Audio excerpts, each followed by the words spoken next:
Segunda parte. El ministerio de Josué y el trabajo en la iglesia. Señalad 3 varones de cada tribu para que yo los envíe y que ellos se levanten y recorran la tierra y la describan conforme a sus heredades y vuelvan a mí. Y la dividirán en 7 partes, y Judá quedará en su territorio al sur, y los de la casa de José en el suyo, al norte. Vosotros pues delinearéis la tierra en 7 partes, y me traeréis la descripción aquí, y yo os echaré suertes aquí delante de Yahvé, nuestro Dios. Bien, estamos viendo que Josué no solo les regaña diciéndoles que deben de dejar de ser negligentes en ocupar la tierra que Dios les había dado y que ya tenían dominada.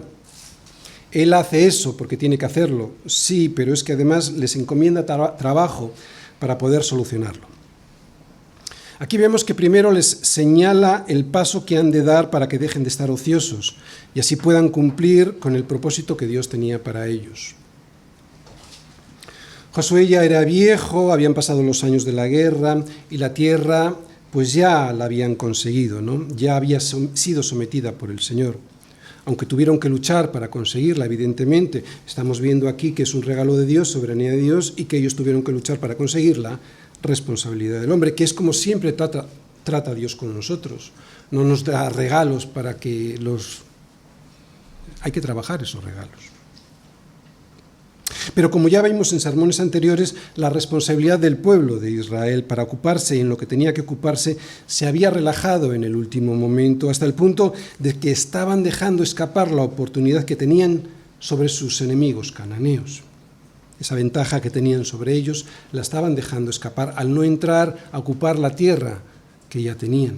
Así que vemos a Josué ejerciendo su ministerio de guía para que el pueblo de Dios pueda tener de verdad la libertad tan anhelada y así poder disfrutar de la tierra plenamente, esa tierra que Dios les había regalado. Y ya sabemos que para eso lo que tenían que hacer era ponerse a trabajar exterminando los focos de rebelión que todavía quedaban por aquella zona. Así que Josué, después de exhortarles a ocupar la tierra, le muestra al pueblo lo que debía hacer. Estaba ejerciendo su ministerio como pastor para que Israel pudiera seguir adelante y lo hizo de la siguiente manera. Cada una de las 7 tribus a las que les quedaba por recibir la tierra por herencia debían escoger 3 hombres, 21 en total, para obtener la información necesaria sobre el territorio que todavía les quedaba por repartir. El trabajo que Josué les dio fue el siguiente. Primero, recorrer la tierra para ir registrando con detalle todas las ciudades que estaban en ella y la situación en la que se encontraban, si eran grandes o pequeñas, los campos cultivables que poseían, los montes de los que disponían y cualquier cosa que pudiesen observar y que fuera de interés. Segundo, con esas anotaciones debían diseñar un plano que detallara todo lo observado. Tercero, este plano debería estar dividido en 7 partes, de manera que, cuando llegara esa información a Josué, se pudiera repartir por suertes a cada una de las 7 tribus. Y cuarto, la tierra que debía ser reconocida y descrita era toda la que no pertenecía ni a la tribu de Judá situada al sur, ni a la de la casa de José, Manasés y Efraín al norte, porque estas tribus ya habían recibido su herencia. Bien. Es interesante el nombramiento de estos 3 varones por cada tribu para este trabajo por 2 motivos. Primero, porque si las 7 tribus, aquellas que debían recibir todavía la herencia, participaban en el diseño y en la división del territorio, nadie podría acusar a Josué de parcialidad o de favoritismo en el reparto de la tierra, ¿verdad? Por lo tanto, primera virtualidad de esta encomienda de Josué es evitar el favoritismo. Y segundo, porque Josué delegó trabajo. Vamos a ver ambas cosas. Sobre el favoritismo. Decir que el líder de cualquier grupo debe evitar sospechas sobre por qué elige qué y a quién. Esto es importante para el liderazgo. Fijaos, al inicio de la iglesia en Jerusalén aparecieron problemas en el reparto de las ofrendas a las viudas necesitadas. ¿Qué aparecieron? ¿Recordáis? Envidias, celos y divisiones. Entonces los 12 convocaron a la multitud de los discípulos y dijeron: no es justo que nosotros dejemos la palabra de Dios para servir a las mesas. Buscad pues, hermanos de entre vosotros, a 7 varones de buen testimonio, llenos del Espíritu Santo y de sabiduría, a quienes encarguemos este trabajo. Como vemos, la murmuración contra el liderazgo de la Iglesia se puede solventar confiando el trabajo a otros. Pero delegar también puede traer problemas.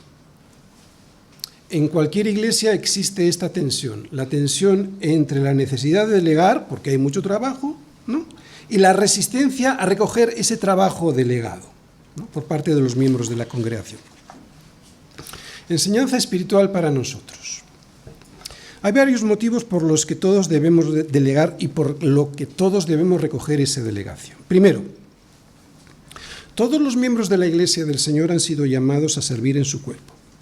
Y segundo, es que hay muchísimo trabajo que debe hacerse para que la obra del Señor salga adelante.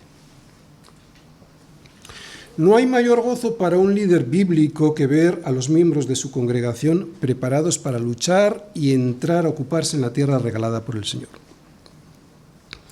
Es un placer inmenso llegar a la iglesia y ver eso. Es un placer inmenso ver a los que han sido llamados por el Señor a servir, sirviendo. Ni te lo imaginas el placer que significa. Y esto es porque al ver los ánimos para entrar a trabajar en la tierra que Dios nos ha dado, trabajo que en muy buena parte se realiza en la congregación, me doy cuenta de la victoria que significa que un corazón corrompido por la desidia, por la pereza, por la desgana y por el egoísmo de no querer servir a los demás, esté no solo dispuesto, sino también disponible para hacerlo, y lo que es mejor, para hacerlo de buen grado. Así que sí, desde el liderazgo es un placer inmenso, un placer espiritual ver esto.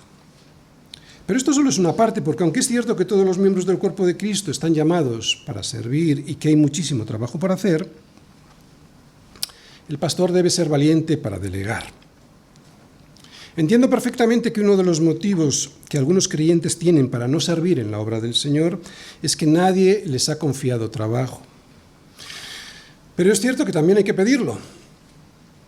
Hay que pedirlo, pero cuando el pastor ve alguna necesidad que no está cubierta, debe ser valiente y dejar tanto trabajo como tiene para que otros puedan hacerlo. En esto todos salen fuertes. Unos, los miembros, porque todos hemos sido llamados para servir en el cuerpo. Otros, los líderes, porque se sientan aliviados cuando se descarga tanto trabajo que llevan a veces encima.